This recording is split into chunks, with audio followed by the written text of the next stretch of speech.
Welcome to the Guy Pie Podcast, featuring Anthony, Chris, John, Sean, and Mark. This is a weekly podcast where five guys come together to make the ultimate conversational pie about the games they are currently playing. Welcome to the Guy Pie Podcast. I'm Chris. Joining me is Mark, Howdy. Anthony, Yo. and John. Hey. What's wrong, buddy? You sound so sad. My girlfriend left me. What happened? She go to the store and never come back. So what happened was she watched one of our podcasts and she saw a comment saying that I was gonna wait for a sale for Warhammer 40K, and she's like, if you're not gonna buy it full price, like, we can't be together. I'm like, why? She's like, just because, like, if you can't afford that, how are we gonna afford $400 in dinners a week? The valid question. I was like, why do you care so much? And she was like, all she said was, because it's epic, and that's it. That's it. And then she left. So just bear with me, guys. I'll try and make it through tonight. And... Okay. All right. Let's try to cheer you up by talking about some fun games. You know, games you can't afford because you need to save your money for like $70 dinners. But let's get this for you. All right. All right. First up, Dead Rising Deluxe Remaster. This just came out. It was not a $70 game, even though, like, we're in Canada, where like most games are $89, or like if you're digital, like $93, something like that. Yeah, Space Marines, by the way, digitally $93 is the cheapest. Yeah. It's a hefty price. But I'll have a fun fact for you about Space Marine later that Mark got a kick out of. But all right, so so I picked up Dead Rising Deluxe Remaster. I didn't do, like, because there's two versions. There's $59 one and $79 one. I did the $79 one because you got a bunch of fun outfits from it. Resident Evil based ones, Mega Man based ones. Just like a really fun assortment. Like, you can be like Mr. X from Resident Evil 2 and all that. Or no, you can be Nemesis from Resident Evil 3, just like in his outfit. Yeah, so I picked that up this week. I beat the 72-hour mode. I beat the overtime mode. Played a bit of the infinity mode. It was nice to revisit the game, but I think the time with the game is kind of already said and done. Me and Mark were playing last night, and we were talking about, like, the requirements for some of the trophies. And one of the trophies is, like, in infinite mode, you have to survive 7 full days in the game, and for context, 7 days in the game is 14 hours, and you can't save. So you have to, like, leave your PlayStation on, but you also have to be mindful enough to be playing. Like, you can pause, like, that's the only break you can get, but you have to be mindful because, like, it becomes a survival based mode where your health starts draining after a certain time. So I have no desire to even bother going for the platinum for this, but in terms of the game itself, it looks beautiful on the Resident Evil engine, the RE engine. Like, the lighting's super dope. Gameplay feels pretty fluid. Being able to walk and shoot was like a much needed overhaul that really helped. I can imagine. But it was a fun time. Kind of brought back the nostalgia vibes of, like, when I played the first game. Like, I think what enticed me to the game so much was it reminded me of, like, the Dawn of the Dead movies that took place in shopping malls. So I definitely think it's, like, a good time for those who look fondly back on Dead Rising. Like, Mark, I know back in the day you played Dead Rising. I love Dead Rising. So I definitely, like, if you've been feeling that itch, I definitely recommend it for you. Anthony, I don't know if you've ever been into, like, Dead Rising, but I don't think we've ever really talked about it. But yeah, if you don't really have that nostalgic tie, I definitely want to recommend it to you. But I'll throw it to Mark first for his love of Dead Rising. Yeah, I mean, it like just thinking back on it, like so many good times with that game, and like I remember the story was actually pretty interesting because like that genre hadn't been like milked to death by at that point, so like I'm sure there was still some games out that kind of fell on those lines, but like it was just fun going through, experiencing like each of the days, the multiple playthroughs, getting the different endings. I remember I did try to get because this was way back when I was Xbox only, trying to get all the achievements and stuff for that. I think one of the big ones that definitely stopped me from 100% of the game was that survive 7 days thing. Because then like at least now like if you can pause it, then you can at least put your PlayStation in rest mode and it'll be fine. But back then, like if your Xbox turned off or something like that, that's just you starting from scratch. So you had to set apart 14 hours of the day to get a that I remember that one being one of the reasons why I did not want to 100% it. Basically, I got the Mega Man blaster from the like kill like the 50,000 zombies thing, and that was the main trophy I wanted. And just screwing around the game, like it got to the point where I would be playing the game and I wouldn't even actually be like I'd just be screwing around, just like vibing in, just seeing what kind of shit I could get up to in the mall. But yeah, it's definitely a game that's I'm probably going to end up picking up. I know I have said several times how I don't like them doing all these remakes, but as Chris said, this is a remake that like I really enjoyed the game when it was first out. So maybe I'll give it a chance, but to risk angering our dedicated fan, I'm probably going to wait for it to go on sale. So yeah, but like it is a game that I will probably end up picking up, like especially if I have like a little bit of a lull in my the games that I'm playing right now, which like with Space Marine 2, like I'm going to be trying to well, first I haven't even gotten one class up to maximum yet. I've just been enjoying playing the other ones, but then like Call of Duty is going to be coming out, and as much as I've also spoken out against that game as well, I am looking forward to trying out the zombies mode, and I'll probably be grinding that pretty obsessively for a little while. So, yeah.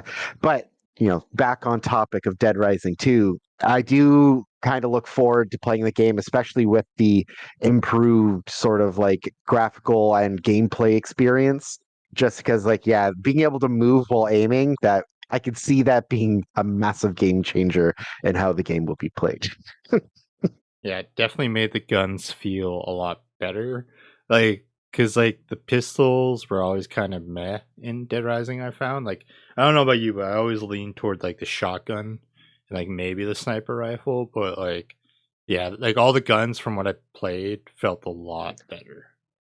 And my main things, once I got the Mega Man Blaster, that was pretty much the main ranged weapon I used. And then I always had the little clown chainsaws. Those ones were fuck is like those things shredded. They have massive durability, and if they ran out, a new one spawned where you killed the psycho. So you just go and grab a new one. It was freaking awesome. Yeah, that well, like that's the nice thing. I don't know if it was like it in the first game, but um, they reload even if your first one isn't destroyed. So I had like 4 in my inventory, like good to go for a while and all that of the Oh, clown nice. chainsaws. Yeah, so that was definitely really nice because yeah, like that, like this playthrough, I leaned toward using that, and then the machete you get from the one psycho in the hardware store who has like the trap doors that he goes in. Oh yeah. But yeah, Anthony. So going back to you, what are your thoughts on Dead Rising? I remember hearing about it when it released, but it came out in that like whole of my gaming, um, like the blank I have where I didn't really get a 360 like that generation till almost near when the next console came out. And prior to that, like I had the PS2, so like I did end up amassing a decent Xbox library before moving on to the next generation, but at that point there was so many, and this is just one that kind of slipped through. So I've never played it. I'm not even sure. Like I've probably seen clips on. I do remember back in like high school, people talking about it and like some of the shenanigans you could do in it and stuff. But I don't know if I have an interest. I am and have been pretty burnt out on the zombie genre. Um, the main attraction for me with like Call of Duty Zombies is a lot more based on the co-op experience that goes along with these leveling mechanics that are now in modern Call of Zombies. But yeah, so probably pass on for me. But who knows? When it gets to that point where it's like dirt cheap sales, like I've said before, I do sometimes hop on and find 1 to 2 games that are under $10 and scoop them up and try them. So, or if it ever ends up on the catalog, I mean, I would probably be willing to at least give it a go. But even then, I don't know if I would really vibe with it per se. But who knows? But yeah, as far as right now, not for me. But I mean, I do remember hearing some of the cool things you could do in the game. So, and it being remastered is cool. All right. No, that's Yeah. totally fair. And I mean, that is the beauty of sales, right? Like you're able to play games that aren't necessarily for you for cheaper, like games you would not prefer to spend full price on, right? Yeah, man. Like I don't know, man. I've paid full price like for many games in my life that I played for 3 hours and did not vibe with. You know what I mean? So it's like, why not just wait till it's on a sale to take the risk? And then if it doesn't work, you save money. Like That's the it's thing. almost like being conscious of like your spending habits doesn't have anything to do with the amount of money you actually have, you know?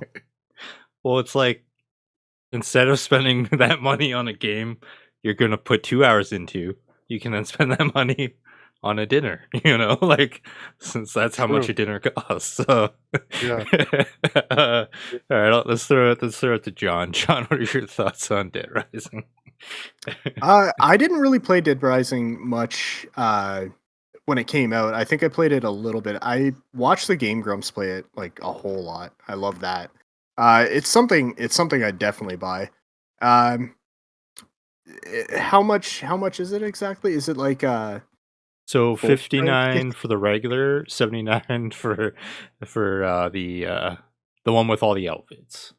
Oh, okay. Yeah, see, I wouldn't really worry about all the outfits, but yeah, it's definitely something right up my alley. I remember like the boss fights being fun and just the gameplay in general being fun. Like you could dick around a bunch and yeah, I definitely would end up getting this. All right. Any final thoughts on Dead Rising before we move on? Okay. Next up, John, you've been playing Cyberpunk 2077 again. How's that going?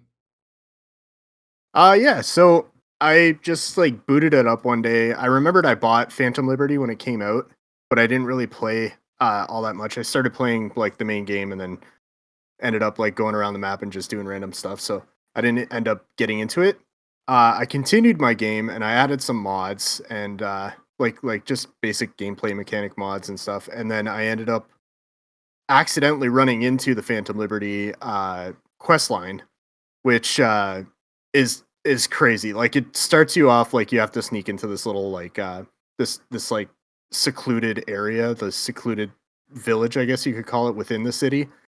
And it just like snowballs so quickly. Like it just it goes like from 0 to 100 like right away, and the whole quest it's a long like introductory quest, and it just ends up like you just fighting this crazy giant robot like tank with legs. And like honestly, I didn't finish actual Cyberpunk 2077 like the base game, so I don't know how crazy that quest line gets, but if it's anything like this one, holy shit.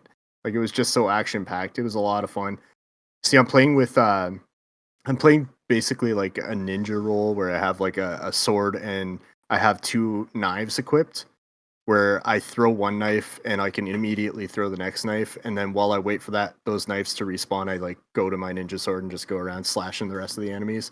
and like deflecting bullets back at him. Oh my god, it's a blast. But I'm having a lot more fun with the game now than I was before. I recommend checking it out. Like if you own it on PS5 or whatever, like it's definitely gotten a lot better. Like I have not run into a single bug at all. No, like maybe a couple like graphical errors where something like falls from like the sky or something like that, but nothing crazy like it used to be. Yeah, it's good. I'm really enjoying it. Mark, you played Cyberpunk back. Oh, did you? Right. Is my headset out again, or is Mark muted? I think he's muted. Okay, I'm like, don't tell me this is happening again this week. Oh, Oh, he must be with the same Are we good? internet company as me. No, we can barely you're hear like you. robotic. Oh, go ahead, Mark. It's Cyberpunk 2077, man. I've been having I'm with the same internet company as Mark, and I've been having the worst time with it. So I'm assuming he is too. Testing. There we go. Good. There we go. Yeah. There we go. Okay, we good? We good? Okay. You know that kind of makes sense because like yesterday when we were playing Warhammer, I was having the worst time loading into games with Chris because it just started yesterday. Anyways, yeah. So for Cyberpunk, I didn't buy it right away, which I was pretty happy for because of all the initial sort of fuck ups that happened with it. Kind of like a No Man's Sky situation. But yeah, like I did end up picking it up down the road on sale. Ooh, I know, right? And it was a great experience. Honestly, like the free roaming and that just like being able to do several different kinds of builds and like you can go through the game several times, focusing on different builds and it's a completely different experience. Just like the freedom of movement in that game was a lot of fun. I remember that the vehicles weren't exactly the physics for the vehicles was kind of messed, but it also had its own charm to that in a sense. But yeah, overall the game was really fun. I really enjoyed it. I never played the Phantom Liberty expansion, so maybe that's something I should look into because I did really enjoy the game. So maybe it'll be something for me to kind of pick up and just jump back in because I never did get the platinum for it. So maybe that's something I could revisit. Anthony, I'm trying to think. I remember at a point you tried to give this a go, but I don't think you stuck around with it.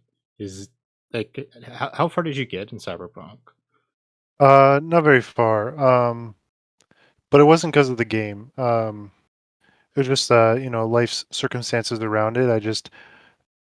It was a game where I like the brief time I spent with it. I was like, oh, this is a game that I need to like give my time to. It's not like, at least for me, like just the vibe from it, like it was something I need to be able to sit down and play long sessions of at a time for me to fully enjoy it. And just at the time, I wasn't able to do that, so I ended up opting for something that was more drop in, drop out type game, like something like Destiny, for example, fits that very good, right? Where you could jump in for 20 minutes really and feel like you accomplished something. Um, so yeah, I do plan to revisit this one day. I actually completely like it has not been on my radar. I just haven't thought about it. But talking about it now, um, not in the coming weeks. Like I'm going to be really busy and got a lot of adjustments to do my schedule. But once I adjust to the new schedule, this is something I would probably pull out and throw in and give it another go because the game, what I played of it, the game was beautiful. Like um, although from what I understand is from when I briefly played it to what it is now, I believe like it's very different. Like I guess they changed a lot in regards to like combat and leveling up or something. So even though I did play like maybe 3 to 5 hours of it, it sounds like like the leveling system will be fresh, so that'll be cool. Um, and then yeah, if I'll probably play the full base game, and then if I want to keep going, then at that point I would probably look into DLC because I've made the mistake too many times of buying DLC early and then just never playing it. So, but yeah, I do actually own. I picked up 2 copies of this, if you remember, Chris, because I was like, well, I'm going to open some because I want to play it. And then I'm like, oh, it'd be cool if I could just have one and keep it sealed. Like, who knows if it would be worth money down the road? Who knows? But that's the kind of shit I like. So, and it was cheap. I think I paid like, what was it, like 25 with your discount at the time, like 25 Yeah, bucks maybe. because everything was on clearance. It was dirt cheap, I think. Yeah. So, but yeah, I'm definitely gonna move that up my list and keep it on my mind for the near future. Maybe depending on what kind of vacation I'll have for Christmas, maybe I'll consider that for that slot. Yeah, I ended up. Well, me and John were in the same boat. We bought this when it launched, and unfortunately, that was like a shit show. And then PlayStation was like, "We'll do the refund," so I did the refunds. So I ended up picking it up on sale at a certain point. But when I gave it another go, it was after watching uh, Cyberpunk Edgerunners, the animated series on Netflix. Is that a really good series that I definitely recommend checking out. Me and John we love that. That show was so well done. But it kind of like gave me a connection back to that world that they built for Cyberpunk and kind of made me excited to give it another go.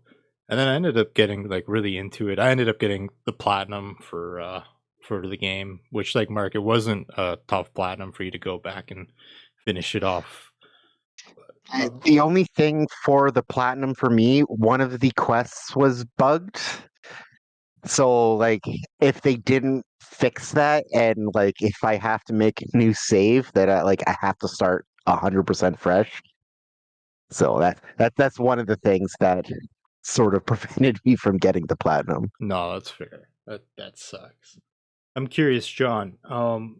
You revisiting this because, like, with them reworking the skills and all that, did they implement it into like the old saves, or do they make it so like you have to like start a new save to see like all the changes? I think it's like update based. So I believe even if it was an old save, it would change it. Okay. I do believe because after I started the game again, it was an old save, but it was after that combat update and that leveling update. So everything was already set. I personally, there's a specific thing you get. I think it's the relic abilities. In Phantom Liberty, I'm not a big fan of that. Which is it's like it's also kind of part of the update, the combat update. Like it changes like the tree for that. I'm not a big fan of that. I don't understand. It seems so underwhelming for something that you unlock from the DLC.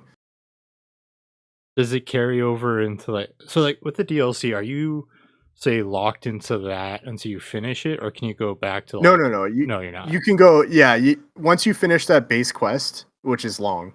Oh. Once you finish that, you can fast travel wherever you want and do whatever you want. So Okay. So all the abilities from the DLC will carry over into like the rest of the game and stuff? yeah, yeah.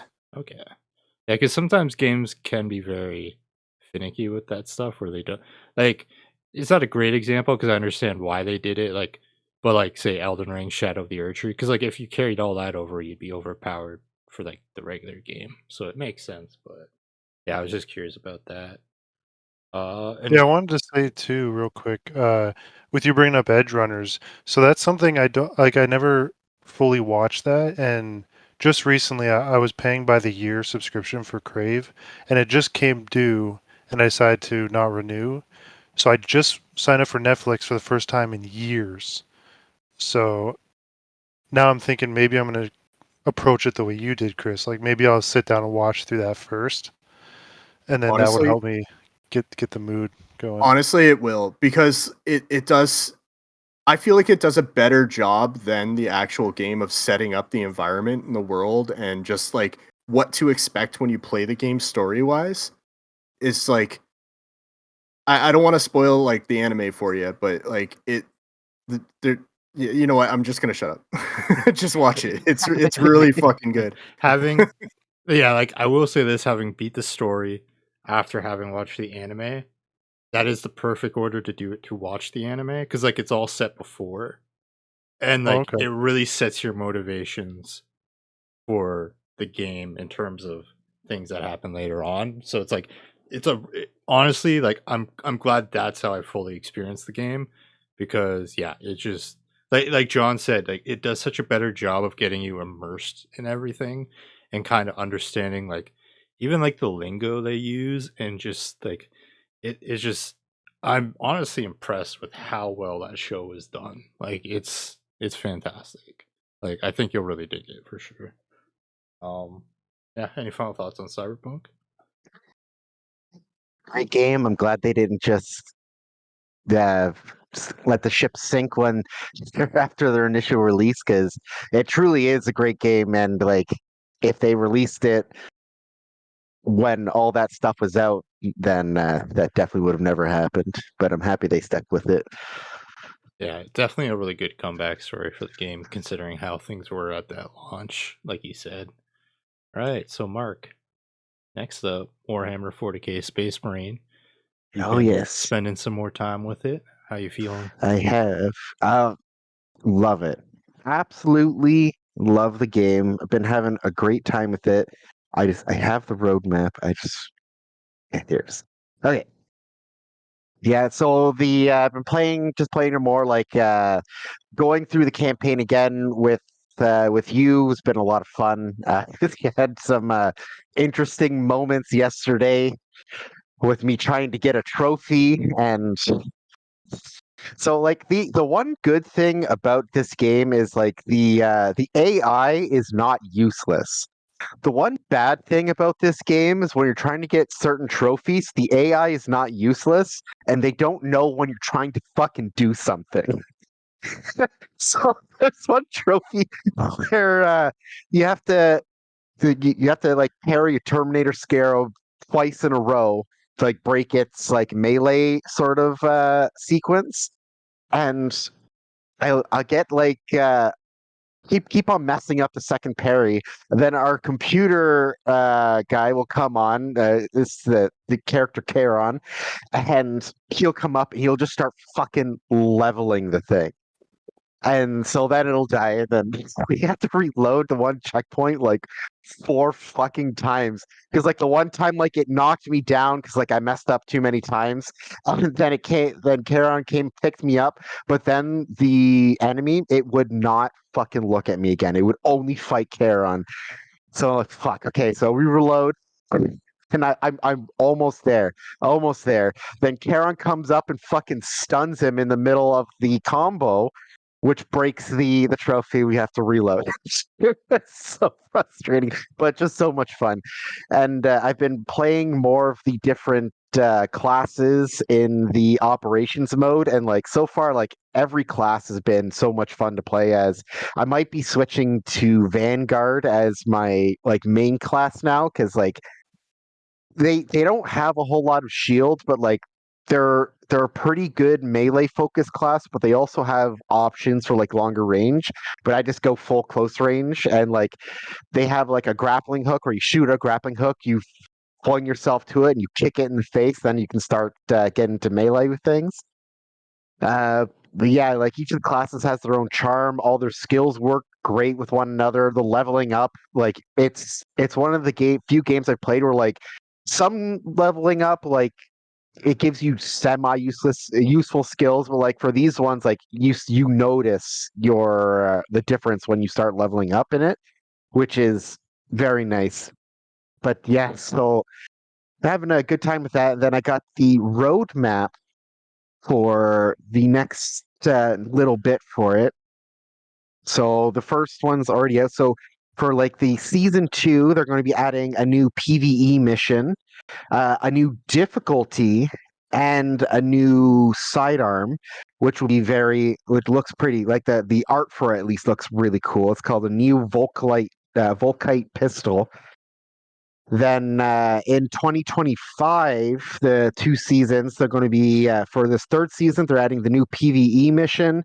They're adding a new PvP game mode, a new arena, a new enemy type, PvE prestige ranks, and battle barge expansion. So like there'll be more stuff to look at while you're on like sort of like the lobby, the main ship.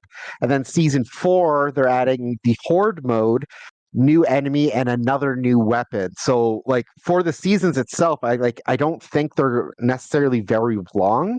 So I don't think it's something like we're going to have to wait a long time to like see the payoff for those, which will be pretty nice.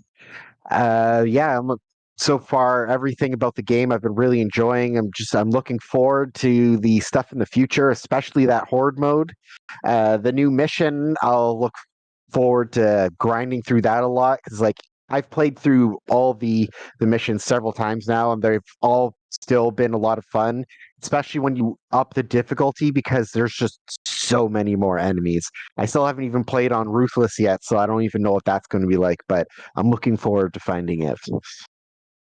Yeah, I was just fucking dying last night. Like I had gotten that trophy like earlier than Mark in like in the mission. So like we had come across like the perfect point where, like he said, we can reload, and then basically all he has to go is go in there. There's the enemies, there's the ones he needs, so he can just like practice on it. And like the comedicness of just like me watching him run off, our NPC go running off behind him, and then like Mark just like trying to focus and then get the fucking trophy, and then you just see the NPC slaughtering all the other enemies, and then turns the attention of the guy that Mark's like almost in the rhythm. He's almost like and then he just fucking kills the guy in front of Mark, and then I just hear Mark go like, every time. Can you reload? I'm like, yeah, I can reload. just restart it. Just restart it. It was it was fucking funny. But yeah, so the thing I was referencing earlier, last week I had talked to Mark when we were playing. I was like, can you because for like the outside of the story itself, when you get to the customization for like the other mode, you can like choose your paint color and all that. I'm like, they got purple, right? And then he ended up looking into it. He's like, oh yeah, it's locked behind the season pass. So I bought the season pass just to be purple. I haven't even bought the season pass yet. Just so we're clear, I haven't even bought it yet. Chris like, yeah, I bought it just to get the paint color. They saw me coming from a mile away. I was just like, come on, man. Like, but like in my mind, I get more value the sooner I get it, because like whenever me and Mark play, like now I can rock that purple. So like I would hate to like wait to get like the season pass like later down the line, and like maybe I don't play it as much, but like I don't get the maximum usage out of like the color, right? You know, now I can just like full on rock it, but it does suck that it's locked behind that paywall. Like I wish they had two, like a purple variant that was locked behind it, and then like a purple one that you could get. Well, it's like the colors go towards the different chapters and stuff like that. So like that chapter is like, I don't know enough about the lore to tell you the difference between all the chapters and whatnot, but like the chapter I'm rocking, which is the green one, is the salamanders, and they're the goodest bad guys, so to speak. Because in Warhammer, like as a lot of the people who know the lore will tell you, there isn't any good guy in Warhammer. Everybody's like a little bit bad, but the salamanders are like they're like the straight up G's in that universe. Or like they'll go to a planet, it's like no human left behind. Like we will die to save the humans, but then like if you put them on a planet where like there's not humans, they're like, okay, well, you're not a human, so you're probably going to die. But yeah, the salamanders are the faction I play as, and they came with the game, so I didn't have to worry about buying the season pass. What's the purple chapters? Like, what are they? I don't like say I don't know. There's 20 different chapters. I know because everybody's starting to get into it more, and like a lot of people were choosing the Black Templars, which is a very like unliked chapter in the lore, because like they're extremely battle hungry. Because like a chapter is only allowed to have X amount of Space Marines in it, just for like control, so nobody goes crazy, unless you're doing a crusade. So the Black Templars' solution to that problem was like, fine, we will never not be crusading. So they have tons and tons and tons of people and chapters because they're just like, yeah, we're just going to constantly be killing people all the time. I mean, Then the good Ultramarines strat. you play as, which are the blue guys. Not a bad strat when you think about it. Anthony, where are you at? Oh, actually, wait, before I throw it to you. Yeah, so we beat the story last night, like the main story. Yeah, a really well done campaign. Doesn't like overstay its welcome. The cutscenes are fantastic. And it has some really dope hype moments in it. And then next weekend is when I'm gonna kind of dive into like the operations or whatever with Mark and get a feel for like that side of it, which is like a mirror to like the story we just went through. It's like the people Yeah. you like they're kind of in your squad, but they're off doing their own thing, kind of thing like that. Yeah. But Anthony, so where are you at with like for Space Marines and like what you've heard on it? Yeah, I'm probably gonna end up picking it up. Because it sounds like something I would probably get some level of enjoyment solo. So like say in the event, like I'm talking what's today, the 22nd? Most likely give or take around August, Oh, October, that's a far away. October, like around the October 5th weekend is kind of where I'm aiming. Nice. So in the event that say you guys have moved on, and I'm rolling solo, I think it's something I could dig solo. And then obviously if you guys are still around doing Saturday sessions here and there, I'll definitely be jumping in with you guys for sure. Yeah. Nice. Yeah, I see this being the foreseeable Saturday session, at least until Black Ops comes out. I think that's because as much as I love like Destiny, the desire's not there to go Same. back to that after the power Same. shit. So, John, like, how about you? I know you said you're waiting on a sale because you need to go to dinner with your wife. But what are your thoughts on Space Marine? It looks epic. I am extremely interested in it, but unfortunately, it's not a priority for me when it comes to gaming.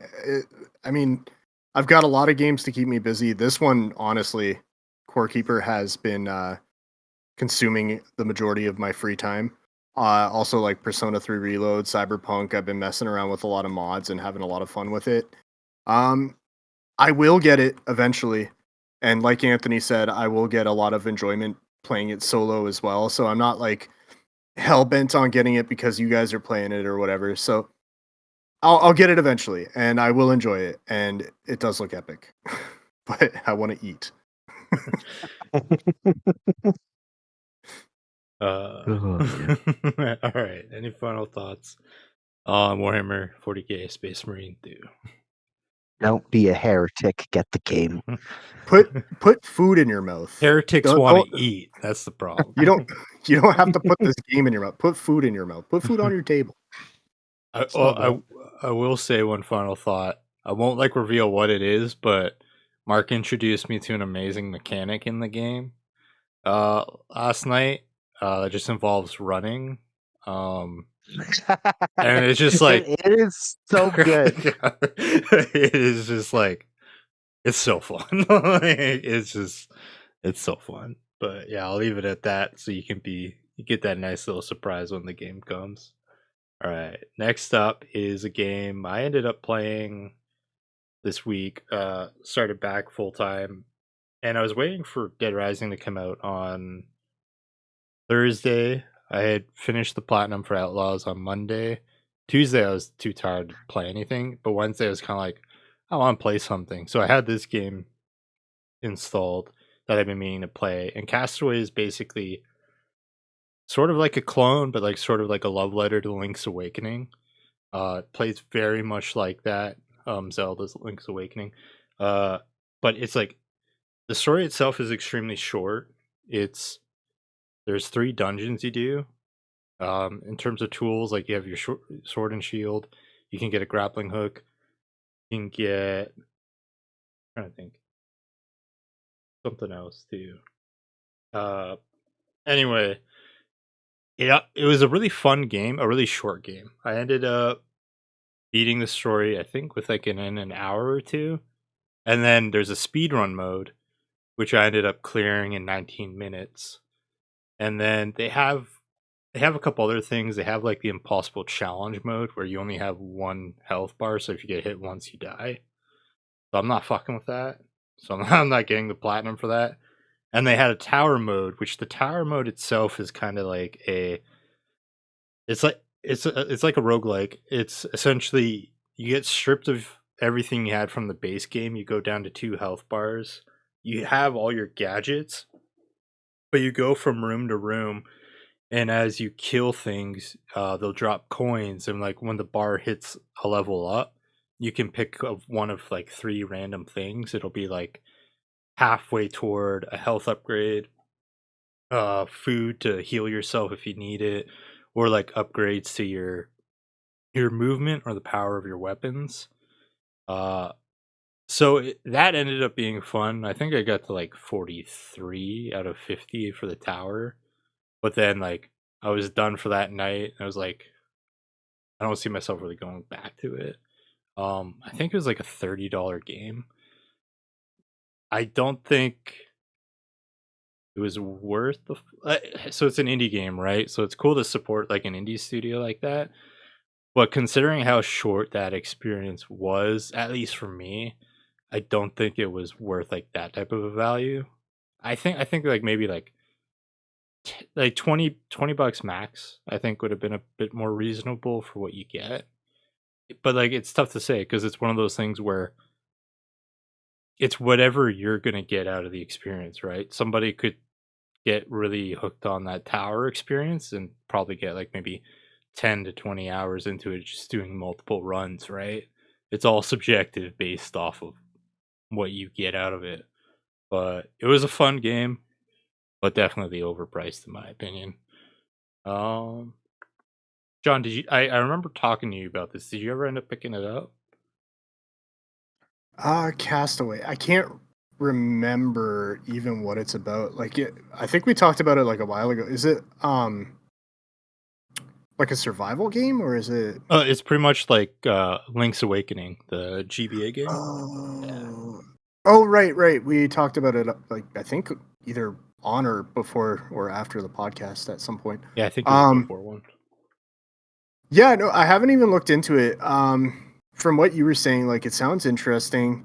Um, it didn't keep your attention for too long, so I don't know. Maybe it's something I would skip at this point. I do like a good like Zelda clone, like Tunic. Tunic was really good. So I don't know. Maybe eventually, if I like run into it on sale, I'm gonna giggle every time I say that now. Or like just like free or something. Maybe I'll end up playing it. But yeah, as of right now, no priority. No, yeah, no, that's fair. That's the thing. From what I experienced, it's hard for me to push it on somebody at full price because, like I even said, like it would. In my opinion, it was overpriced. Anthony, what are your thoughts on this game? Yeah, I don't know if I would check it out. It does. I was just looking. It looks like if I'm looking at the right thing, it looks like it's on Steam for $10, which is kind of annoying considering how much more it was for you. You think it only like I know sometimes it's more expensive on console, but by $20, that's kind of annoying. But yeah, I don't know. Some level of it interests me, but like it just makes me think of. I've only ever played one Zelda game in this kind of format, and it was A Link to the Past on Game Boy. And I remember having a lot of fun with that, and this actually just kind of makes me want to play that. Or maybe even give Link's Awakening a try, because I think I did pick up that remaster, remake, or whatever they did of it for the Switch. But this specifically, yeah, I think if I did anything, it would probably be a Zelda game. Since like I said, I've only played the one that's in this kind of format. And considering I'm not a fan of the new Zelda games, I would probably go that route rather than this if I were to want to jump into a game that looks like this. Plus, like you said, like with how short this is, the other one I'm assuming is has much more longevity than like a couple-hour playthrough. But I mean, it's cool. I mean, at a $10 price point, this sounds like a great game. Mhm. Yeah, if But I at paid that, at a yeah. 30, yeah, yeah, if I paid that, I definitely would have been feeling different. yeah. Mark, how about you? And I do enjoy a good indie game every now and again, but I would find myself getting the game John's playing Core Keeper way before I get this one. 10 saying like $10 would definitely be a very easy buy option, but yeah, like it sounds interesting. I would be kind of tempted to try out that like one bar no hit mode. I don't think I would be able to do it, but I would be interested to try it out. Uh yeah, like it's really rough for me with indie games is like it has to be very specific. Like the Core Keeper game definitely would be something I'd be interested in for sure. No, But yeah, yeah, this one, we'll see. We'll that's see where the okay. future takes us. You never know. Like, it could hit the catalog at some point, and if it hits the catalog, I highly recommend it. Like, it's a good a palate cleanser because like that's what I kind of needed at the time. But yeah, yeah. And like also, it wasn't even like say $29.99. It was $33.99. Like Yeah. yeah, so it was like close to like well, it was pretty much like $35. Any final thoughts on Castaway before we move on? All right. No, sir. John, you've been entering the VR world again some more. How's it going? So sorry, I was muted. So it was fun. There was a couple of rhythm games that were free. I played one. Hold on, I'm gonna look up the names of them because I completely forgot. Um, oh my god, Was Pistol Whip one of them? this is embarrassing. Pistol Whipped, Yeah. yes, that is one. And Synth Riders, that was the other. Pistol Whipped was a lot of fun. You feel like a badass when you're playing it, especially if you do like dual pistols. It's crazy. It basically you're going through the game like each like Guitar Hero. Each song is like a level, and as you go, it's like on rails. And as the song goes on, enemies will come in, and you basically like shoot to the beat, kinda. Um, but it's cool because like they explode and like they're shooting at you. You gotta dodge like the bullets and stuff, and that was really cool. I also played Synthwave, which was not as good. Um, it was fun, but it was kind of like just pointing at things. Like you just kind of like so what it'll be is like a trail. You'll red and blue. One hand is red, one hand is blue, and as the like trail of things come in, you like move your hands to where they are. Um, it was pretty okay. Like it wasn't anything crazy. Like I'd rather play something like Beat Saber or even Pistol Whipped over it. Um, but yeah, like I'm trying to expand my my VR library a little bit. I haven't spent much money on it. Like I think the only thing I bought was the VR headset. So I'm kind of looking to see what I'd be more into with VR. And so far, rhythm games are kind of like what's drawing me in for the most part. I think on my Yeah, Oculus. Sorry. say if you ever want to play Arizona Sunshine, I'm there. I will be getting that soon. Yeah. I am definitely down to play that. It looks like a lot of fun. Um I think I played Walking Dead Saints and Sinners a little bit too, which It's fun. which is okay. It's fun. Um not something I could really play while like my kid's awake though. So I mean unless like I turn off the TV so he can't see it and I just see it on my VR headset, but um yeah. Yeah, rhythm games seem to be where it's going for me. It's maybe I'll end up picking up Beat Saber for this one too, but that game was a lot better like on PC like modded because you could like just like download random ass songs, but yeah. Mark, have you dusted off the VR lately? I have been meaning to. It's just like, oh God, I gotta go over there. I've gotta grab my headset. I'll put it on my head. Then I gotta grab my two controllers. Oh my God. No, I have been meaning to get back into it. There are a few ones that have been looking interesting. So I do need to start making use of it again because it has been sitting there collecting dust for a little bit too long. But yeah, especially like if John, if you want to get Arizona Sunshine 2 and run through that, I am 100,000,000% into that because that game was just so much fun. I do actually want to go back and play that one soon. So I maybe think we'll do that. I think I'll pick it up next week or something. But yeah, I'm definitely down. If you want a Yeah. cheaper option, I think I saw they did a remaster of the first game for PSVR 2. Yeah. I saw that, and Yeah. it was like I mean, I'm $35. willing to pay full price for the second one. Okay. I've seen a lot of it, and it does look really good. I think I saw Mark. You streamed it. You don't stream often, but when you I've never streamed the second one. I think I did stream the uh, first one back that was the way first back one. when I was doing like on and off streaming. When's the last time I tried to stream? It's a long time ago. Yeah, it's only a $20 difference between the remaster and the new one. So yeah, you're better off getting the new one. Yeah. Anthony, let me think. It's just because like I've tossed like VR to you a lot of times, and it, for you it's like you have your other headsets you would have in mind. I'm just trying to think if I'm gonna throw you this random question.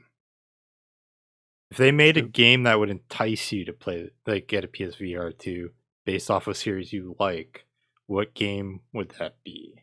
Like, so like take any game you like, but they've turned it into a VR experience. For audio listeners, he's thinking really hard. I don't. It's hard to say. Like I don't think any really. Like it like because the main thing that from everything I've seen and heard, the main thing that would interest me would be what John's talking about with the rhythm games. Like I think that's really cool. I did used to love rhythm games. Um, more what would you call it? Like I know there's games like Theater Rhythm series and the Kingdom Hearts game, but and I haven't given those types of games a good enough chance quite yet, but the more typical one like Guitar Hero for example or Rock Band, which I mean Beat Saber I know it's a bit different, but I feel like it's more in the same school as those than something like those. Um, so that is probably the thing that would interest me the most, but that already exists and it has been enough for me to sink such a large amount of money. Um, yeah, I don't see myself ever really buying one. Uh, to be honest, even with in the past saying like I would lean towards like a PC one over the PlayStation one. That's true, but even that I probably wouldn't like unless someone I knew was like, hey, I have this Oculus or whatever the fuck they call it these days. I'll give it to you for $100. Yeah, I would. You can't say no to something like that. I don't know what they're worth. I assume that'd be a good deal, but it sounds like a good deal. But yeah, I just don't see myself ever really going down the road of VR. Maybe in like 10, 15 years, like we could see some pretty substantial differences by then that where it's like you can't not partake type thing. But until we're at that phase, like for me, I'm more of a just sit on the sidelines kind of guy.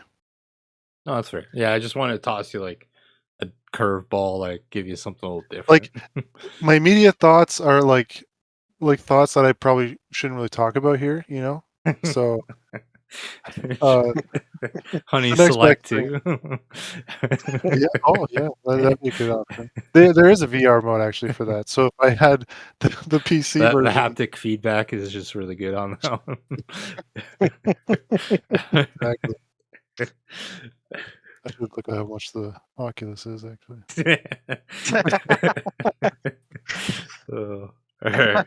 Oh, yeah. As for me, John, like outside of Beat Saber, in terms of like rhythm games I liked on it, Air Guitar Unplugged was pretty sweet. And Drum Rock was pretty cool as well. I think I tried the demo of the drum one. Mm-hmm. I don't know if I saw a demo for the air guitar one, but that's something I would love. Yeah, the air guitar was cool. Like it definitely gave some like Guitar Hero vibes for sure. Okay, yeah, I love Guitar Hero, so that would be right up my alley.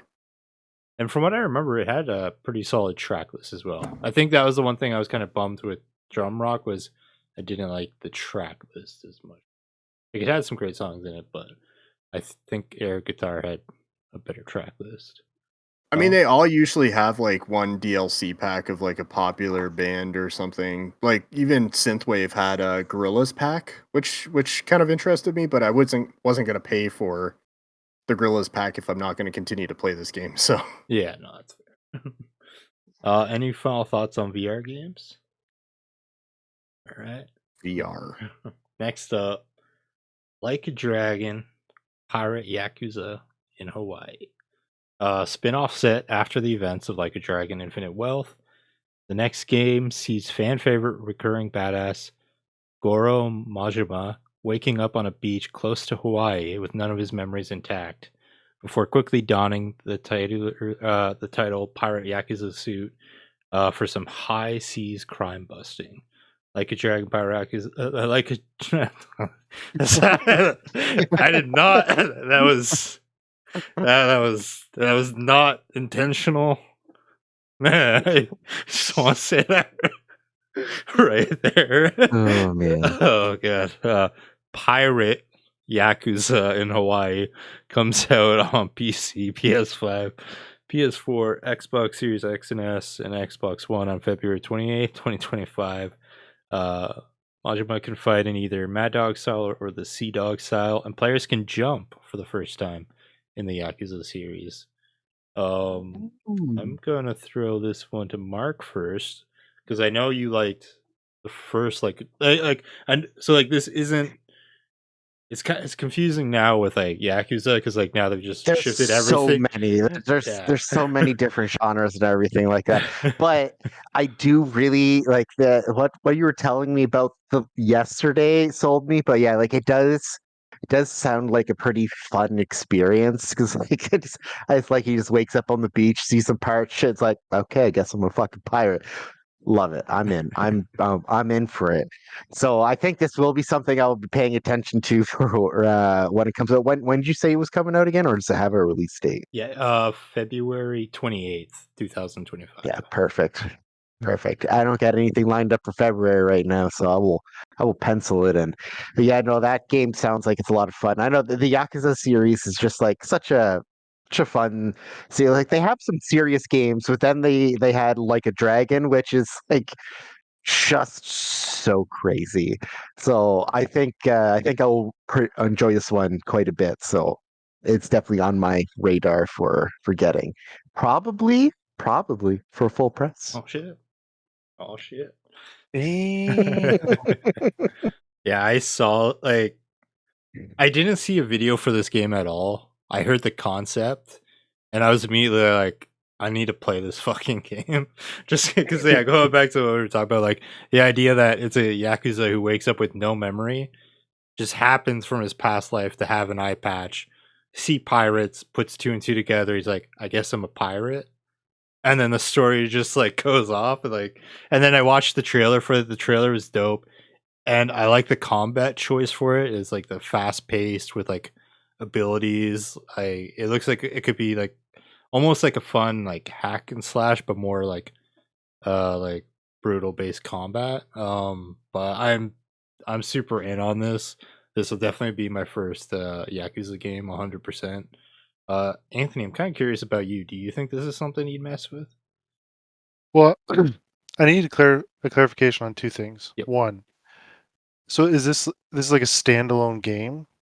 Yeah, so it's like it's a spin-off to like the Like a Dragon. So like Yakuza games are confusing now because like where they're from they were called Like a Dragon, but now they've adapted like a Dragon. It seems like this can be a pretty much standalone experience considering you have no memories of your past life. Like so. But what I'm asking though is like this is not an add-on or a DLC. Oh no, this is a full-on game. It's a spin-off. Okay. Yeah. And two, its actual full name is Like a Dragon Pirate Yakuza in Hawaii. Yep. What the fuck? It's brilliant. Okay, Name so long, you know it's going to be good. So I do have some interest. I want to see some more. I'm gonna assume, just from the goofiness of this, that it's gonna incorporate um, a lot of the vibes and turn-based stuff from like a Dragon Infinite Wealth and its prequel or whatever, it's the first one. If my assumptions are correct, once I see some more of it, this sounds like something I could potentially be interested in. Because I'm not like a huge pirate fan per se, but I did love the Pirates of the Caribbean movies, and I am working slowly through One Piece. So I do have an interest in the whole pirate thing altogether, as a whole. And I just thinking of what they could do with this, like I remember what I played of Like a Dragon. Yakuza Like a Dragon. That was the name of the first one, right? Yeah. Okay. So I just remember I was fighting these guys, and when the fight started and they transformed, they were in like swimsuits. And this guy he's holding like a floaty or something, and he goes to run at me to attack, and he just slips and falls, and I'm pretty sure he even took damage. And I was like, Yes, they're all what? oiled up. So just moments like that alone is enough for me to like keep an eye on this game for sure. Yeah, the humor, like from an outsider's perspective, I've always seen like the appeal through the humor because like I think the most recent one, Like a Dragon, they had like a whole full on Animal Crossing mode in it where you could like build up like your own village and shit like Oh my that. God. But yeah, I think what entices me about this is like the fact that so like they were talking like in an interview because like this is coming out pretty much a year after the last one, and like they talked about like the benefits of reusing a lot of assets, like the world that they developed for the like Infinite Wealth, but using it for this for a completely new gameplay experience. Because like this seems to be it's gonna have like the more traditional Yakuza style combat instead of like the Okay. turn based. It's gonna be like full on like fighting, but it's carrying on from Infinite Wealth, so it will have like the over the topness of like the abilities that you can get, and when you look at like the trailer toward the end of it, like your guy like full on has like superpowers and shit. Like it just Oh, nice. like when me and Mark were talking about it last time, I'm like it's like they combined Yakuza and One Piece. So they like you said, like it's just like they're having fun with it. John, what are your thoughts on this game? I'm down. I didn't play through 100% of Yakuza Like a Dragon, but it was fun as hell and funny as hell. I think one of my favorite things was one of the party members was a homeless guy, and all of his attacks were like specific to homeless people. Like So bad breath and shit. like bad breath and like pigeon attacks and like so crazy, and the enemy designs, like the different types of enemies were just fucking crazy. I can only imagine what they would do with like a pirate universe. That would be pretty Dude, I love cool. the class system too. It was so good. Yeah, that's another thing. Is I always like a good class based like RPG. Even Core Keeper, I'm playing it now. It kind of has its classes. I'm always like, I always love trying out different classes, seeing which one I like the most. I especially like if they kind of tie in together, where you can take certain skills from different classes and like mix them together. Uh, I don't remember if Yakuza Like a Dragon did any kind of like class mixing, but yeah, no, it was a dope game. It was a lot of fun and really funny. So I'm looking forward to this one for sure. All right. Any final thoughts on Like a Dragon pirate Yakuza in Hawaii? I'm not making that slip up again. So What was the name missed again? that. Need to I read the missed name that. one more time. I actually missed the slip up. What did you say? And does it have to be edited out? I'll keep it in because I said Yakuza but with an R, like at the start of it. Just because I was like going straight from pirate to that, it's just like unintentionally, Well, I was super racist. So. Oh man. And we're canceled. Oh, okay. Haven't canceled us yet. We'll never do it. Oh. All right, moving on. Netflix had like their Geeked Week, and they showcased 3 new animated Netflix series trailers for upcoming shows based off of video games. First, we got Devil May Cry, created by Adi Shankar, who did the Castlevania Netflix series. For anyone who watched that, he also either wrote on or like directed Dread, the movie with Carl Urban, with the Judge Dredd like I reboot. just watched that yesterday Such a again. good movie.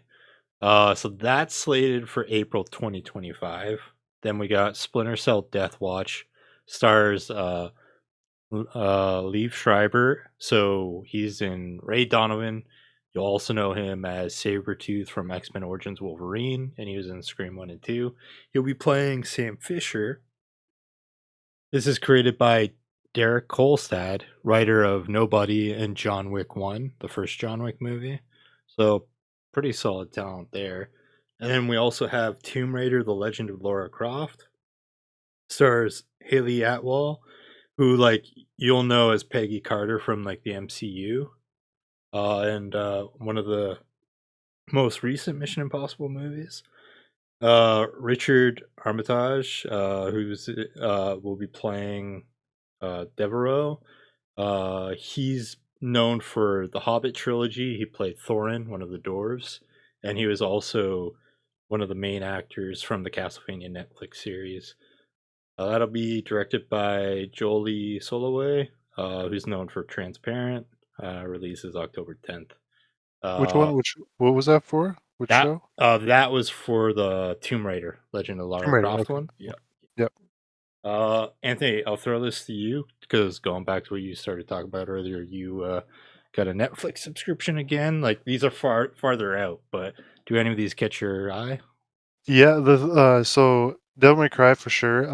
I haven't really played any of them in the series. I did pick up Devil May Cry 5 with intention to play it at some point.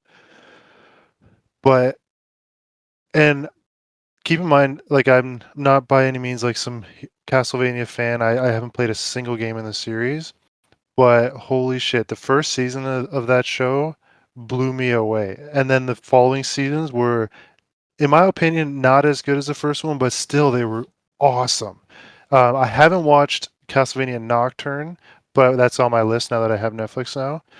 So just knowing that not only is the guy that was involved with those is doing it, but it's going to be Devil May Cry, which just everything about Devil May Cry just sounds awesome to me. From like the soundtracks from the games are generally like pretty metal. The combat is usually fast paced and like hack and slashy, like, and it's like demons and stuff. Like I just love that. That's my vibe, you know. So that I'm really excited for.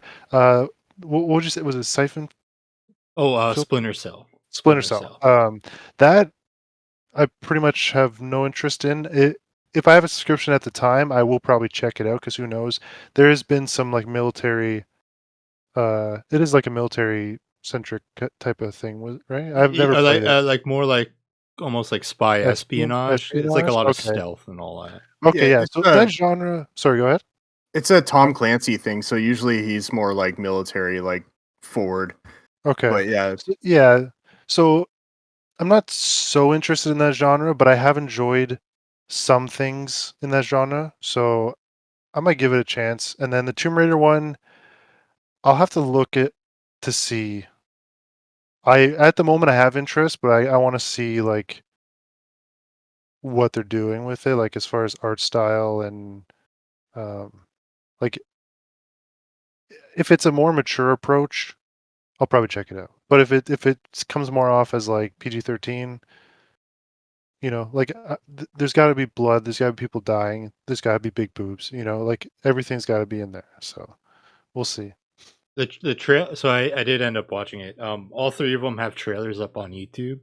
Oh, they do. Okay, yeah. sick. I'm pretty out sure it had Blood for Tomb Raider. Tomb Raider? It Okay. follows more based off of the remake trilogy that came out in the Xbox 360 Okay, yeah, that was era. like gruesome deaths and shit, right? in Yeah, those but games? I don't think they're going that far as it. But just like more so the character design, like that's Okay. like the Lara Croft you're looking. You're not looking at like the I mean, PS1. Like they definitely nerfed her in those games, but I still thought she was attractive in those games, so I'll give it to them if that's the route they're going. But yeah, all three like art styles look good. Splinter Cell, they don't really show much. They just show like him like in water. But you get a good idea of what to expect with Devil May Cry and Tomb Raider when you check out the trailer. So, Oh, sick. Yeah, uh, it's gonna be so sick, man. Devil May Cry. all right, John, what are your thoughts on these? So Netflix has been killing it with like animated adaptations as of lately, like Cyberpunk Edge Runners and Scott Pilgrim Takes Off, which was a masterpiece. I don't know if you guys have seen it yet. Um, I am pretty interested in the Devil May Cry, but I'm more interested in the Tomb Raider one, just because like the animation's kind of giving me Avatar: The Last Airbender kind of vibe. I Okay. love the animation in that show, yeah. So Yeah. I'm kind of looking forward to it. It does look really cool. The Devil May Cry one looks sick. Like it's gonna be action packed, but the Splinter Cell one I can't really see myself getting into just because it's like I don't know the story of Splinter Cell. I've maybe dabbled in the game for like I'm not even kidding, like 10 minutes. Like I played one game. And yeah, I don't know the stories of them. I don't know if there are any like interesting stories at all. But yeah, Devil May Cry and Tomb Raider for sure. Those are going to be on my watch list. Mark, how about you? Any of these catch your interest? Honestly, like I haven't really played any of those games per se. I mean, like we've all seen like the old Tomb Raider stuff from way back in the day with like Angelina Jolie and stuff. So like that one is definitely interesting. But as like to touch on what John said, they have been doing very good with adaptations lately. So like I am curious to watch all because like I've seen clips and stuff like that from Devil May Cry and like Splinter Cell has always been kind of like an interesting genre that like I do think if done right, they can make a very good series from. So I'm very interested to see how they end up turning out. I haven't seen any of the trailers, maybe I'll look those up, but yeah, like they have been doing a very good job lately with their adaptations. So hopefully they keep that train running and like they could probably do very good job with all three of these things if done right, which as they have been doing has been the current theme, which makes me hopeful for these ones. Yeah, I'm in the same boat as John. The one I'm most excited for is Tomb Raider. Um, that trilogy, like Tomb Raider and then Rise of Tomb Raider, I love both of those games. They're probably like one of my favorite games in that Xbox 360 era. So I'm excited for the show because you see a lot of elements that carry over from it. Devil May Cry, I'm definitely interested in. Uh, Splinter Cell, like honestly, I do have some good times from some Splinter Cell games. There's one on 360 called Conviction that had co-op. Did we play that one together, Mark? Or I'm trying to think. I can't remember who I played that with. I don't think I've ever played a Splinter Cell game. Okay. If we did, it honestly was just so long ago that that part of my memory has just been pushed out to make space for new stuff. No, that's totally fair. But yeah, I have like Splinter Cell stuff in the past, and like the fact that they've got the writer for the first John Wick movie is pretty dope. So that kind of has me on board to at least give her a go. Yeah, I don't know. It's cool to see Netflix kicking out all these adaptations that have quality to them so far. So yeah, I wish they could apply that same approach to like The Witcher and stuff, you know? Well, I RIP. honestly, I would like to say that's probably one of the things that's actually helping all of these newer shows is because they deviated so much that it ended up failing. and everybody agreed because like when Cavill left, everybody's like, well, that's the only Witcher we want to see, and like you guys pretty much pushed him out of this because you wanted to change shit so much. Yeah. So I think they kind of learned from that and are now going like full source material, which is why they're doing good. Because like just throwing back to One Piece, which is a perfect example of how to exactly do it right. Because like there's 100 different ways they could have screwed that up, but they actually followed source material. Obviously, they cut some stuff out because you can't fit freaking 100 episodes of anime into 12 episodes of of live action stuff, but like they found a way to make it work where they stayed as true as possible. They kept the characters the same. They didn't go like, oh well, Goku's going to be this edgy high school kid, and like Light Goku Burner. is an Oh my idiot.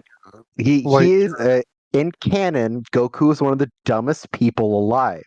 The only thing he's good at is fighting. That's it. He doesn't go to school. He probably doesn't even know what 1 + 1 equals. But he can whip your ass 6 ways to Sunday. So like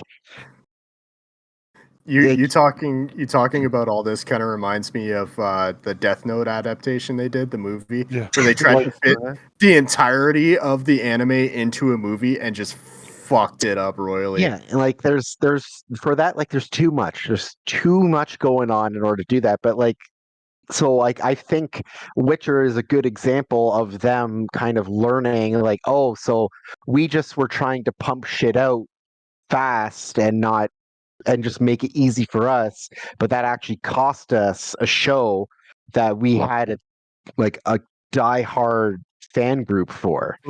Didn't they So have it slated for like an additional like 3 or 4 seasons that are just never coming now because I'm of it? pretty sure, yeah.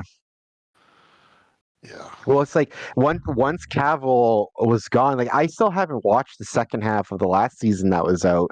Me Like neither.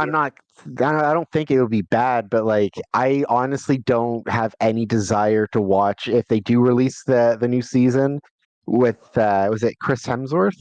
Oh, Liam Yeah. Hemsworth. Yeah. Hemsworth. I knew it was one of the Hemsworth. But like he's a good actor, don't get me wrong. It's just like I don't see him as Geralt of Rivia or I Geralt don't, or I however don't, you pronounce I it. don't think anybody sees him as that. To be Yeah, fair, that's the thing. It's like the moment they announced it, everyone's like, I'm sorry, fucking what did you say?" uh, Yeah. before we move on, just I don't know if you saw it, Mark. There's like a big casting for the One Piece live action.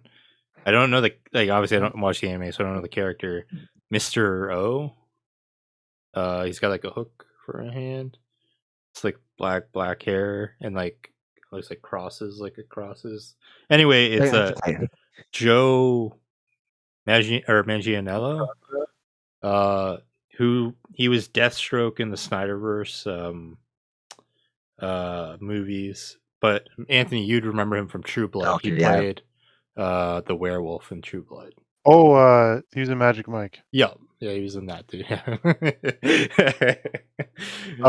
So I'm curious. I don't remember him being referred to as Mr. O, but it is Crocodile from the Okay, anime. I was just I've going off an never heard of article. him. No, yeah, it Yeah. says like, yeah. What you describe him like that sounds like Crocodile, but I just googled it and apparently he's formerly operating under the codename Mr. O, so he was once referred Oh, to as Mr. O, okay. Okay. apparently. So they probably That don't makes want to like spoil that. That's Oops.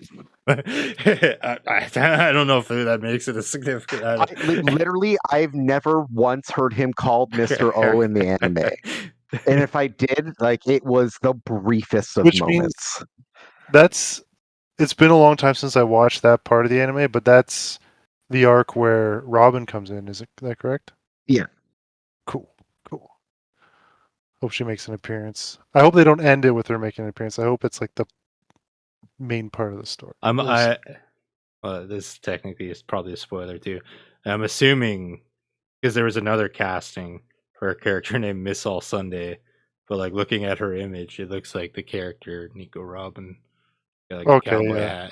hat. Yeah. They were code There's always names, I been more guess. for Like, Robin, so I don't think it's funny. it's like I don't. Look at people listening to. Maybe I don't know. It's too late. They're too worried about they're spending $70 on dinners. All good. Yeah. Second, it's been so long since I watched this arc. I'm trying to remember right now if they had code names. Maybe they did. It's like for Robin, that would make sense. That name did sound for familiar Crocodile. when Chris said it. That name did sound familiar for Robin, but I don't remember it. Mr. O, never. Like No, I've never. when you said Miss All Sunday, I did think Nico Robin. But like, Mr. O, I have no association with. I what watched the character was. this story arc. I watched probably like over 10 years ago. Oh yeah, no, I watched it several years ago now. So shit, it would have been wow. Yeah, that would have been like almost 8 years ago. God, Shit. God night. All right. Our sidetrack adventure is over. I know that one went for a minute. we're good. We're good. All right. Next up, John's ready for it. The PlayStation 30th anniversary lineup. They just announced a bunch of stuff.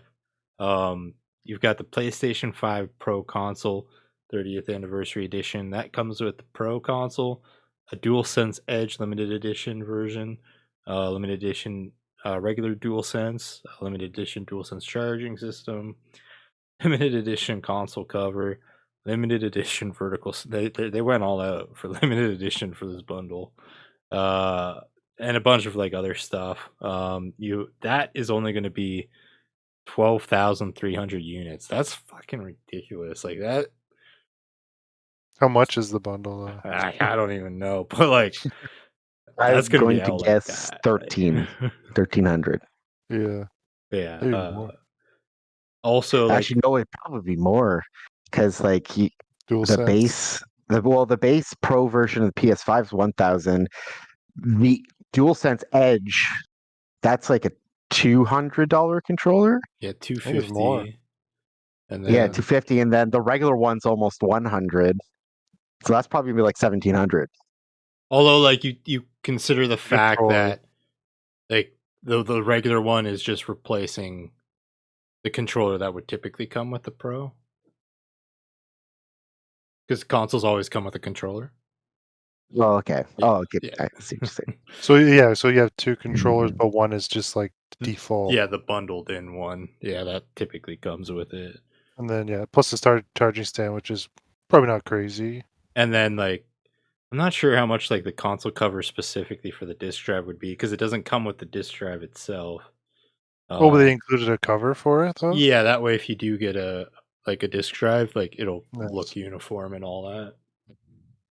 They also have a similar variant for like the regular PlayStation. Obviously that doesn't come with the Edge.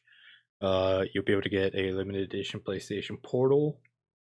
And then you can get the controllers separately, either the DualSense Edge or the regular DualSense wireless controller. PlayStation 30th Anniversary Collection will launch worldwide on November 21st, just 2 weeks after the recently revealed PS5 Pro.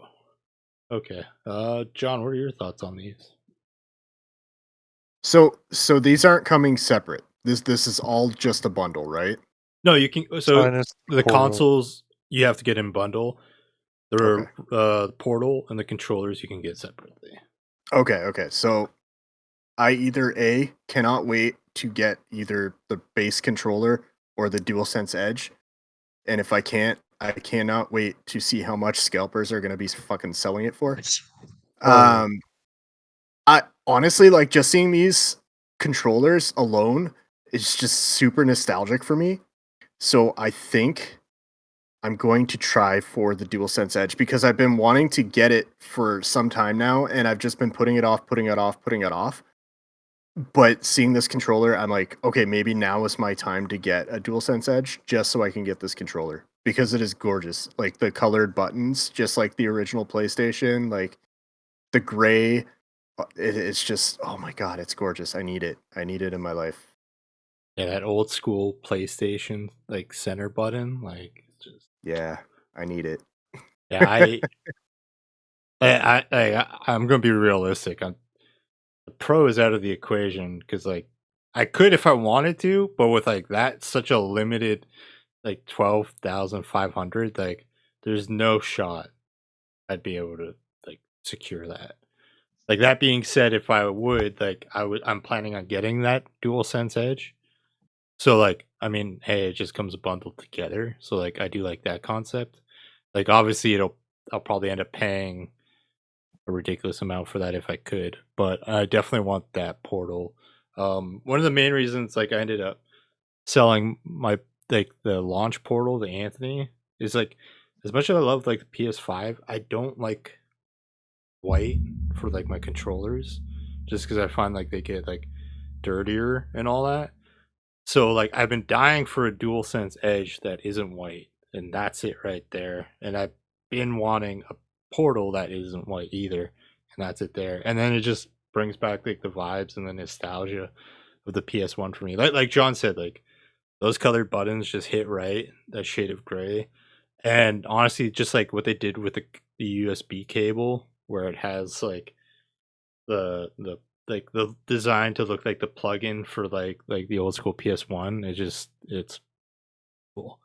So Anthony, I know this does you said this doesn't really do anything for you, but just what are your thoughts on like this concept and all that?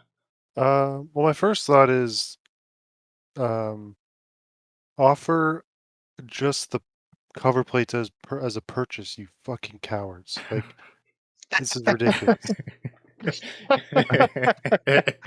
But second, yeah, no, it definitely looks slick, and I can definitely see the appeal for sure. I'm just not into the gray personally. Um, but there are certain things that I think are really cool, like that USB-C plug-in that looks like a controller. Like that is awesome. Like if I could just get that cord, that'd be cool.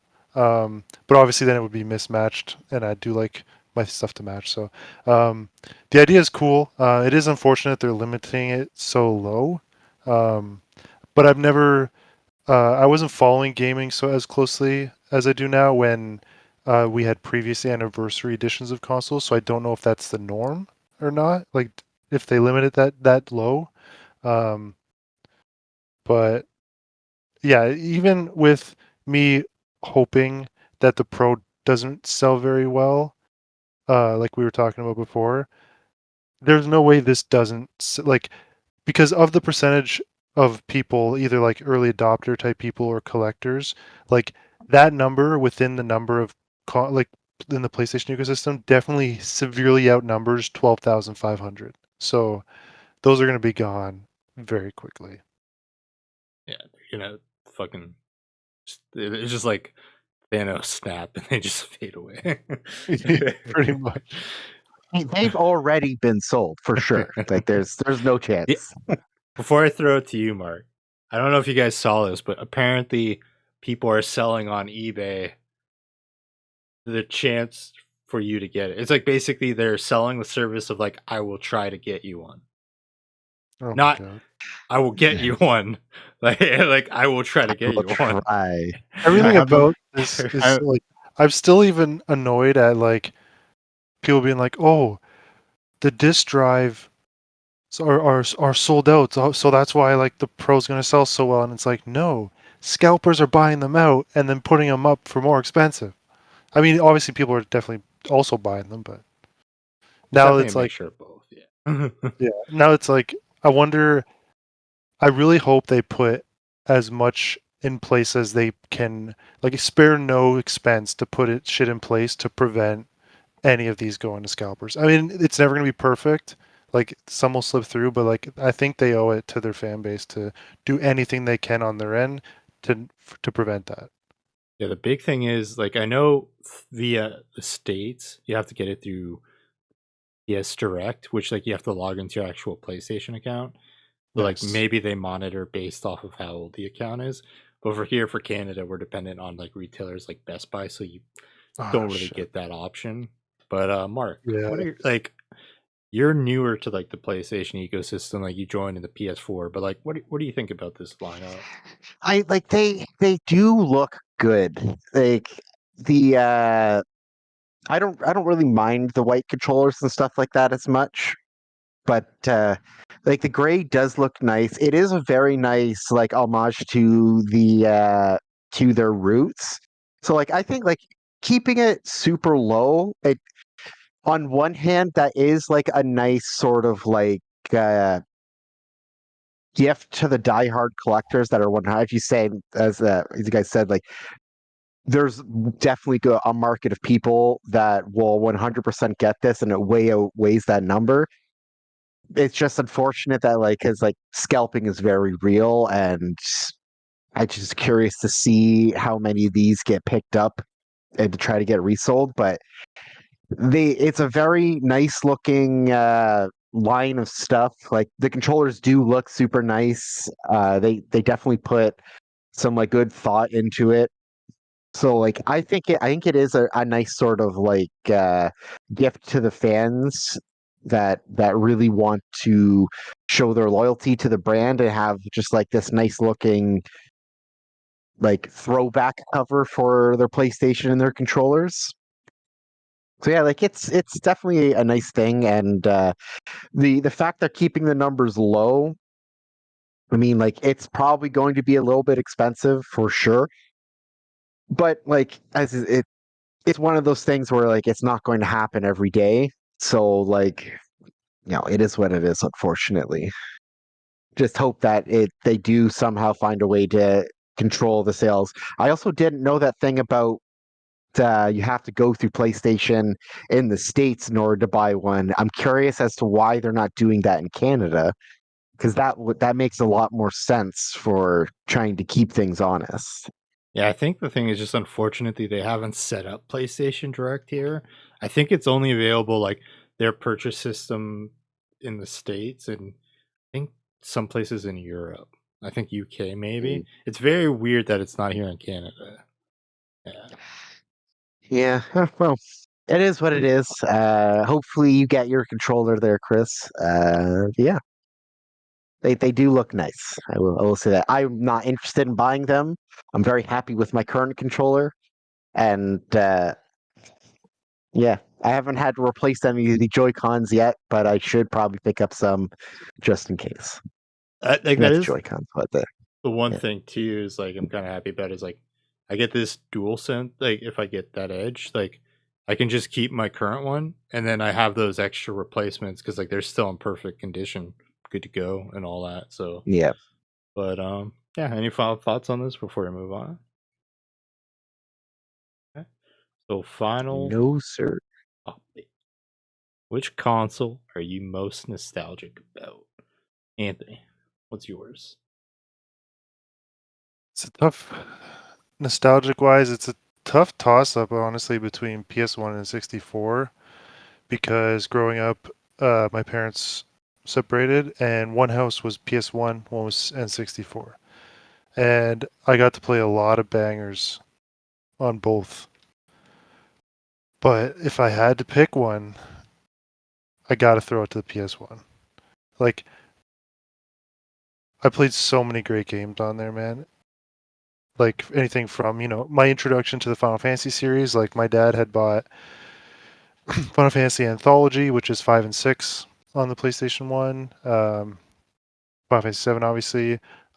Even whatever you'd call us, I guess nostalgic as well to some degree, but like just memories with my dad. Like when I was younger, before I started playing really those heavy RPG games, because I was playing stuff like Croc 2, Gex, Enter the Gecko or whatever, stuff like that. Spyro.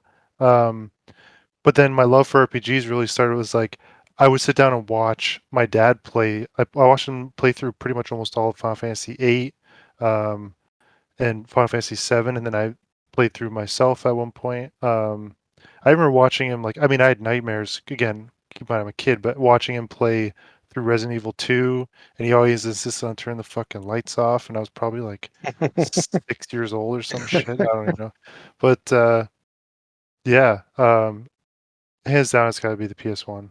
There's even some more niche RPGs I played. I don't remember them very well, but like there's one called Legend of Legaia. I remember playing a bit of one called Wild Arms, which I know Colin from Last Stand's a big fan of that game. And there's probably a lot of other gems I've played. Like Einhander was a great one. There's one called Project Owl or something. It was like a rail shooter, a two-player. It played like those arcade games you'd play where you each pick up a gun and you have to shoot at the screen. It played exactly like that, but you'd use your Joy-Con or your joystick to move your aimer and then shoot, and you had like special grenades and stuff.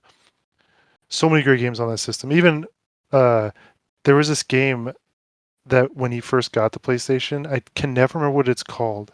Maybe like something X. And it was just like this platform and then your character and you could shoot a laser and it was all 3D and you would just have waves of enemies come at you and you'd shoot them and the map was very like digital looking. I think it was a launch game, but it probably wasn't a very good game. Oh, and then fucking Parappa the Rapper. To this day, I never knew what the fuck I was doing in that game. But man, did I try to play it many times. I really should. I think it's available on PS4, right? I should really download it and see what the hell, how stupid I was as a kid. Or maybe not. I don't know. Maybe I'm still stupid. It But just kicks your ass. yeah. Oh. Oh, Frogger. Oh my God. Frogger and Frogger 2. Yeah. Yeah. PS1 takes it. Sorry, N64. That is a great pick. That is a great pick. Mark, what are you going with? So I was also torn between N64 and Xbox 360. It's like N64 is when like I first started like really gaming, playing just like so many games on it. One that always pops up into my mind is Gauntlet Legends. You know those old school ones. I do remember getting kind of pissed off at that game because 100 was supposed to be the level cap, but you could only get to level 99. There was nothing I could do to get to level 100. I don't know why. Whatever. That was so many years ago. So I'll let that pass. But I think I have to go with the 360 just because like that's when like, you know, we all started like gaming, like me and you started like gaming Gears and stuff like that. That was like a really big part of like my social interactions in high school and stuff, just like getting everybody together on the weekends, playing, gaming. So I have to go with the 360, I think, but like N64 is like where it all started, but like I have more memories with the 360, just like as like a community sort of experience starting into that whole online phase. 360 is a That's great when you pick. had to buy you had to buy that extra adapter in order to make your 360 able to do online. 360 is a great pick.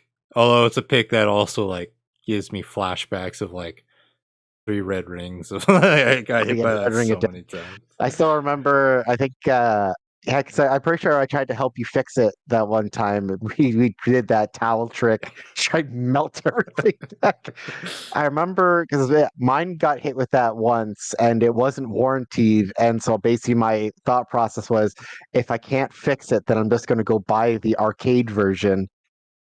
And I actually took it apart, took like the one thing off, got my own heat sink, put that stuff on it. It worked for a little bit, but it wasn't a good fix. All right, John. Or what's yours? So a lot like Anthony, I had a toss up between the original PlayStation and N64, but I went with N64 just because like I remember it was a time in my life I would go to this place. It was called Microplay at the time, and it was like $1 for 20 minutes on any game. And I always picked the N64, paid that dollar, paid like I would rake leaves for this dollar. Played Banjo Kazooie, and one day my dad came to pick me up from Microplay and saw me playing it. And that Christmas, I got that N64. Um, I played. I only had like a handful of games on it. I think I had like Banjo Kazooie, Banjo Tooie, and I had Legend of Zelda Majora's Mask. Not even Ocarina of Time. And like I just like have such good memories of sitting there playing those games. Fucking love Banjo-Kazooie. I still play it every once in a while on the Nintendo like emulator they have. Yeah, N64 has always been great. Even like I think in a more recent time, not like recent, but like I ended up playing more N64 games and just falling in love with all those games. And yeah, it's I don't know, like PlayStation, like Anthony was saying, had a lot of like RPGs and stuff, which I was into, like Final Fantasy 7, Final Fantasy 8, which stemmed like my love for RPGs.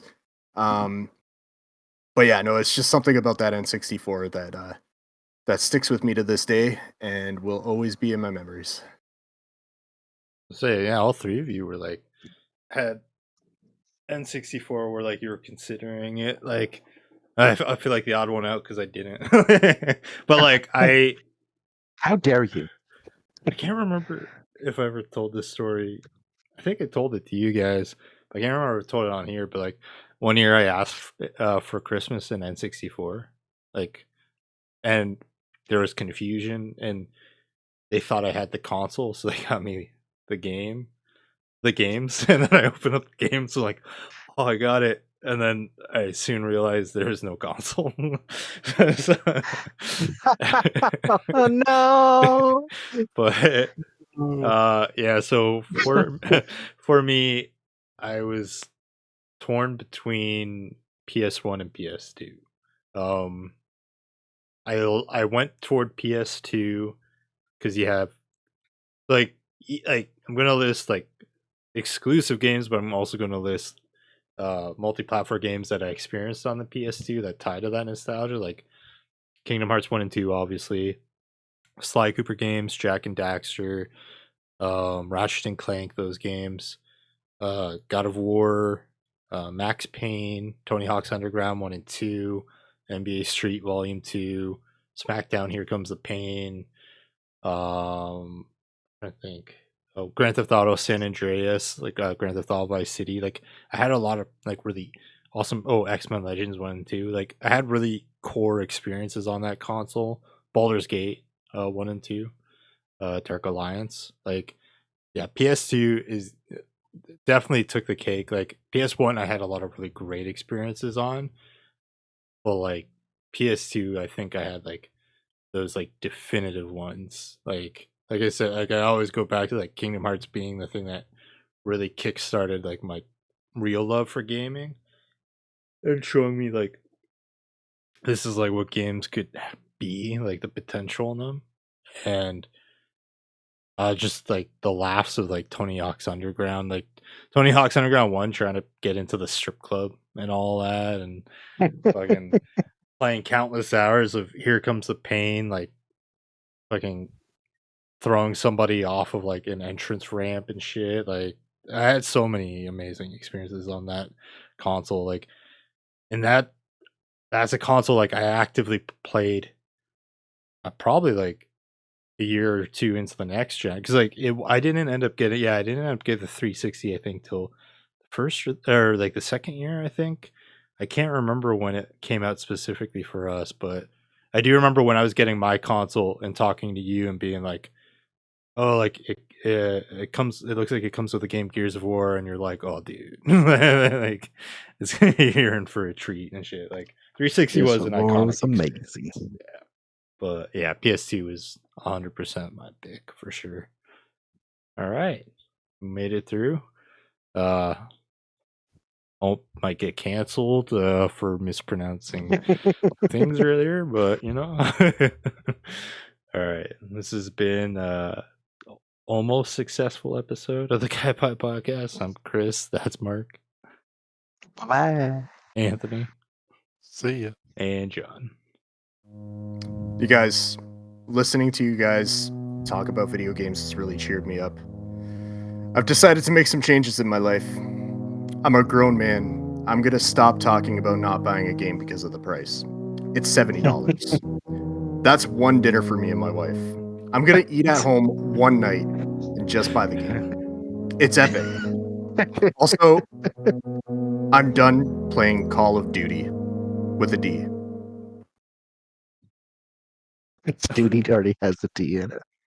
No, Duty with like Doody. Yeah, I know. Love it. That's the way.